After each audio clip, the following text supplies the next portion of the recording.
Hamma uning rollari haqida gapirayotgan bir paytda u jimgina futbolchining rafiqasiga aylandi. Bu Melissa Asli Pamuk. Millionlab tomoshabinlar uni Qora sevgi serialidagi Asu roli orqali yaxshi taniydi. Niderlandiyada turk oilasida tug'ilgan Melissa dastlab butunlay boshqa hayotni orzu qilgan. U psixologiya yo'nalishiga o'qishga kirgan, model bo'lib ishlagan, keyin esa Miss Turkiya 2011 tanlovi g'olibi bo'lgan. Shundan so'ng uning hayoti butunlay o'zgardi. Uning hayotida futbolchi Yusuf Yazici paydo bo'ldi. 2023-yilda u Melissaga Parijda turmush qurishni taklif qildi. 2024-yilda esa ular eng yaqin insonlari davrasida to'y qilishdi. Jurnalistlarsiz, shov-shuvli bayonotlarsiz uning turmushga chiqqanini ko'pchilik faqat profilida yangi familiya paydo bo'lganidan keyingina bilib qolishdi. Muxlislar uning rollari va yangi loyihalarini muhokama qilayotgan bir paytda Melissa kameralar nigohidan yiroqda o'zining baxt hikoyasini qurayotgan edi.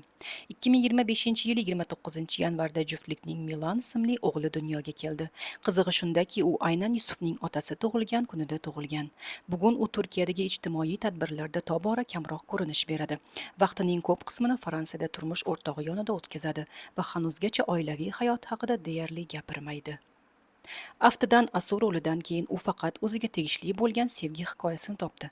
Balki baxtni ko'z-ko'z qilish shart emasdir. Axir baxt sukunatni sevadi, shunday emasmi?